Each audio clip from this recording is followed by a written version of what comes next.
Detroit, we actually had this track at the farm, so we got taken down, but might be a quad option before the swoop section, and then yeah, headed into these whoops. See how they break down? There's 9, so if it's soft like last year, maybe jumpers, maybe not. And then yeah, it's track layout's pretty good, I think, for Detroit. There's not a lot of space, so it's a good track layout, and we'll see how it races. It might be a little bit tight, but that's what we get in Detroit, so excited.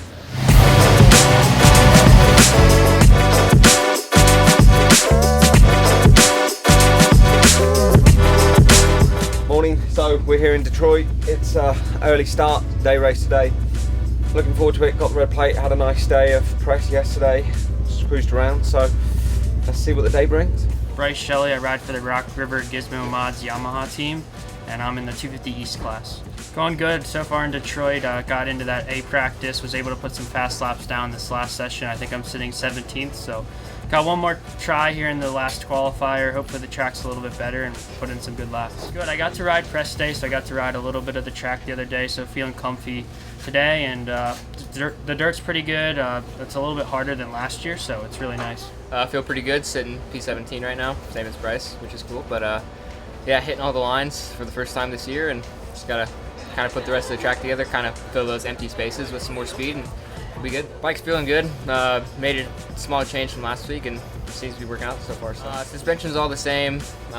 Just changed something with the clamps, and like I said, it feels pretty good. So track's really good. I like the dirt here and the way that the layout is. Yeah, I feel really good. There's really we were just watching films, just a few sections for me. Just you got to hit that 3 onto the table, and then just clean up a few corners really. And right there, everyone's pretty close today, and yeah, with the way the track is and being tight, it's pretty simple, so everyone's really, really close. So I'm happy with my riding. I feel like I could race my speed, so I'm happy with that. And yeah, just try and get good this last qualifying session, just to stay top 10 and get a top 5 gate pick for the heat and go into the night show and hammer. Yeah, whips in free practice, of course, and then yeah, I had that quad pretty dialed off the rip. I think I was the first guy to bust it out on the 250, and yeah, I feel comfortable with it, but I think they're taking it out, so unfortunate, but we'll figure it out. I know you had an early exit last week. Yeah. Get that figured out? Yeah, I think we've got it figured out. We used just a little bit of measurements and stuff that we needed to take into account, and with the bike being hot compared to cold. So yeah, we definitely tried something different this week. I think it should resolve the problem. If not, we'll go back to work and back to finding a way out. Yeah, I should say just to make it known, right? Just to not jade people. The DNF from last weekend in the main event had nothing to do with the back brake. Just to be brutally honest. We did our due diligence and put it through the test at Club MX, all preseason and stuff, so we were confident in the back brake. Just some other stuff that works in correlation with that, some engine stuff. So nobody to blame, to be honest with you, just us. Knowing that the intensity would ramp up with racing, just not knowing the magnitude of that, to be honest with you. So went back to the shop, did our due diligence, and set a plan and process for what we can do to not ever have it happen again. So unfortunate, but a learning lesson with some uncharted territory where we're at. Yeah, just trying the best we can. It's tough out there. I'm not feeling too good, but we're going to give it our all tonight, and hopefully the track kind of suits me a little bit better in this. Slows down a little bit. It's pretty intense, fast right now, so I'm hoping that tonight it'll kind of slow down a little bit, suit me more a little bit better. I'm just trying to manage the pain right now, and yeah, just ready to go racing. Hopefully the adrenaline will kick in. Overall, how's it feeling right now?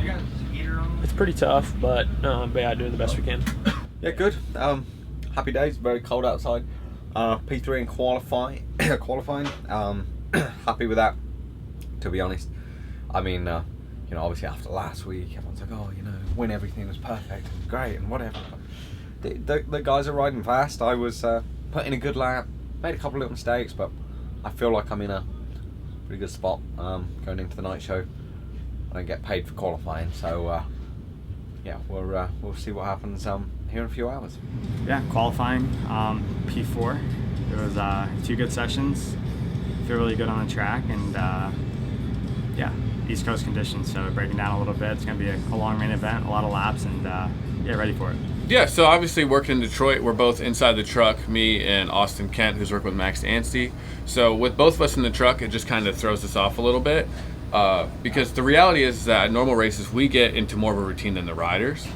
So when we're inside these tight spaces, you kind of got to trust yourself a little bit more. You don't necessarily have all the space to check everything you normally would. You're still trying to like get to everything and make sure everything's tight and nice and the way it needs to be, but it just adds that extra level of stress, that extra little bit of anxiety where it's like you're trying to squeeze between two cabinets, you're trying to squeeze around your truck driver, you're trying to squeeze around your suspension guy. Like everyone has jobs to do, and now we took all that space that we typically have at a Supercross and confined it to inside the truck.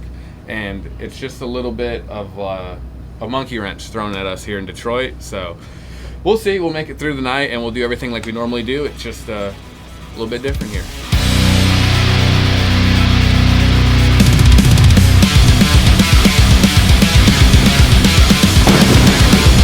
First time today, revs are up. Gates down from Detroit. It's going to be the 41 of Nate Thrasher, battling it, taking the lead. Oh, checkered flag in sight. Thrasher, broken finger and all, wins it. Here we go. This is a real measuring stick here. Kitchen versus Anstie.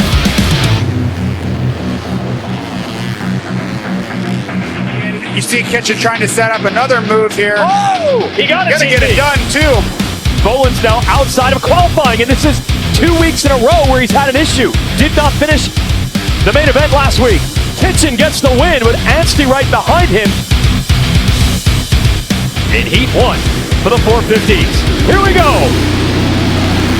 Justin Cooper on the 32 to the lead.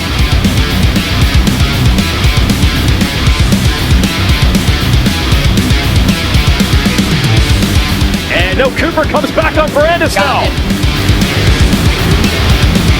Cooper going to hold on for third. Here it is. Revs are up. Gates down.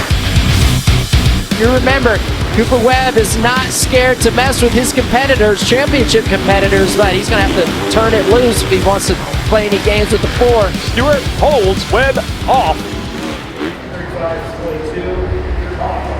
Yeah, honestly, there's something that happens here at the race that doesn't happen back at club. You know, that's what we attribute it to. Need to work on it more, I think. You know, and that's the beauty, but also kind of the struggle with racing, right? Is you line them up again in what is it, 144 hours? You know, I think is what it boils down to. So for us, we thought we had it sorted, but again, this was a new issue that we never had at club. You know, prior preseason, boot camp, all that stuff, September, October, November, December, never arose, man. So. Yeah, we're trying to narrow down the variables and trying to get to the bottom of it, you know, as a collective crew. And all of us have each other's backs, everybody's supporting everybody, but at the end of the day, we're trying to do the best we can for a guy like Max, you know. But he's understanding, he gets it. It's something he has to work with and deal with his foot, you know. So we're doing what we can, making the adjustments that we can, but basically we're flirting with a fine line of, hey, where it's operable and good or where it's lazy and he doesn't like it. The Supercross is amplified. You know, you need the hit, you need the squirt out of the turns, things of that nature. We all know that. You know, that's the name of this game. So just wild to us as a group of guys wanting to support him that, man, Monday through Friday we can do 5 hours roughly, you know, and it's fine. And with that, there's 10 gate drops, you know. So intensity's amped up in racing and stuff, and we all understand that. It's not new to us, just trying to get to the bottom of it to provide the best equipment we can for him.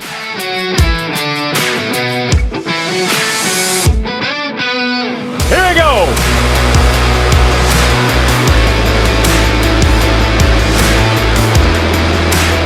And that is Boland to third, so somehow salvaging a good start with the bad gate choice.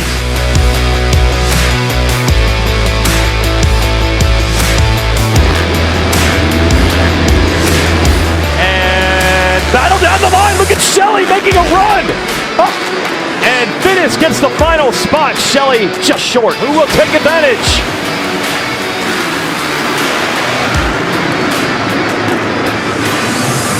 Harlan on the 43, the Rock River Yamaha. As Harlan pulls away on the Gizmo Mods Rock River Yamaha. He's looking silky smooth out here. Checkered flag in sight. Grant Harlan wins the last chance qualifier. And we always said this 250 East, one of the deepest 250 divisions ever seen. Let's drop the gate. Anstie to the inside. Anstie the lead with Mumford there as well. I really like the way Max Anstie's approaching this thing. He just seems so calm and collected about things. This guy's making it look pretty routine.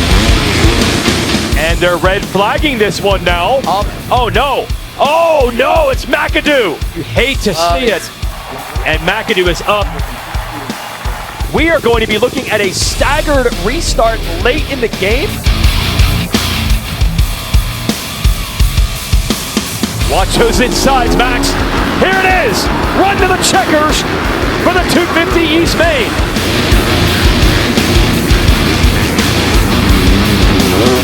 Oh, here you go. On off.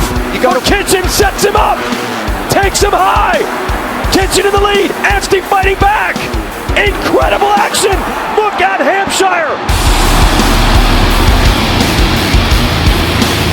Anstey, Hampshire, Vial across the finish together.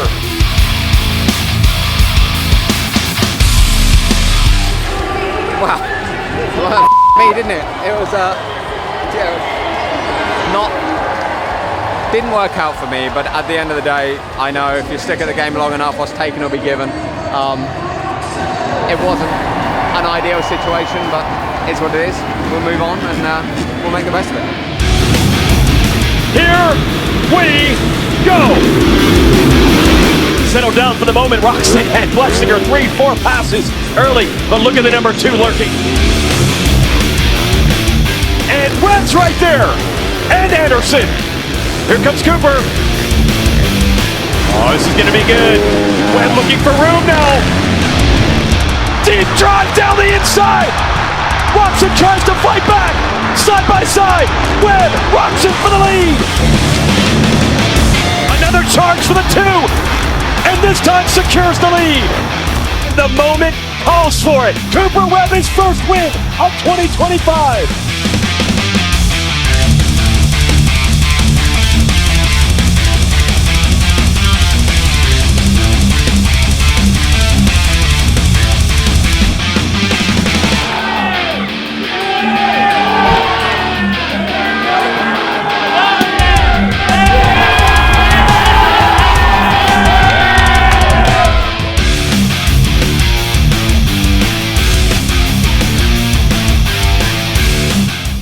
What a night.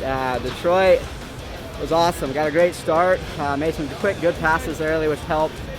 Yeah, and it was a battle with Kenny, man. We were tooth and nail that whole main event. Just one little mistake and you get that cat and mouse. Fun main. Was able to put on a late race charge and felt awesome, man. It's good to get the first win, good to get the points lead. Just overall stoked. It was a hard fought win and proud of the boys, proud of myself. And yeah, I'm stoked for the position I'm in. That was good. That was kind of an intense race because they were wheel and wheel for mainly the whole thing. And then when Coop went for the pass, it was kind of like, did he make it stick or did he not? And then eventually he got it done, and Kenny never ended up passing back. So winning the race, can't ask for anything more than that. Now we're on to Arlington. Coop's pretty good in Arlington. I think he's won there 6 times, so looking to try and make it 7 next week. Yeah, it was kind of just the atmosphere was cool today with all the snow and something different. So good vibes all day. Day race was kind of nice. We're getting out of here pretty early. It's like 6:30. So overall, it was a good day for me. Qualified well, I think like 4th, 3rd in the heat race. Heat race was chaotic. I was out of breath at the end of that one. First lap was like just going back and forth with Dylan there, trying to get the lead, and got shuffled back. And yeah, came home with 3rd there. Had a good start in the main too. Came out around like 3rd, 4th. Shuffled around the first few turns and was in like 5th or 6th. It's kind of, I was just in that battle the whole time with Mookie, Jason, and yeah, it was good. Kept going strong, and you know, Jason had that crash at the end, moved up to 5th, and was had one really bad moment with the lapper in the sand, and I lost a lot of time to Malcolm, and I had to recatch him. So there at the end, almost got to him, got to his rear wheel again, but yeah, he was riding good and really couldn't make it past 6. So P5 on the night, another top 5, and move into next weekend, try to get that podium. You mentioned on the podium a phone call with Bobby Regan. Was that expressing frustration, or what exactly happened in that phone call? Yeah, he loves it. Obviously it's a new relationship with Bobby, so he called me. He's not here this weekend, trying to get me fired up, saying, you didn't expect to win last week. Well, we're here to win and all this stuff. So then to be honest, it worked. I was like fired up, and so then I say that on the podium, and I'm like, oh, did I take it too far? So then I call him, and he goes, boy, that was awesome. I did my job, and that's it. Like, I've wanted to get you fired up, and this and that. And at the end of the day, we all want to win, and we're all passionate about being the best that we can be. And I have a team that has won a lot of championships. So it's just navigating different personalities and things like that. I guess for me, last week everyone was saying, oh, you're so great at interviews, you're always light-hearted and happy. Okay, that one was slightly different up on the podium, but dude, I'm not always going to just put on a show and be fake or anything. I was a bit pissed off obviously at the time, and but Bobby loves it. It was fine. Like, me and Bobby are cool. The team are great. They've done a great job, and it was just his way of getting me fired up, I guess.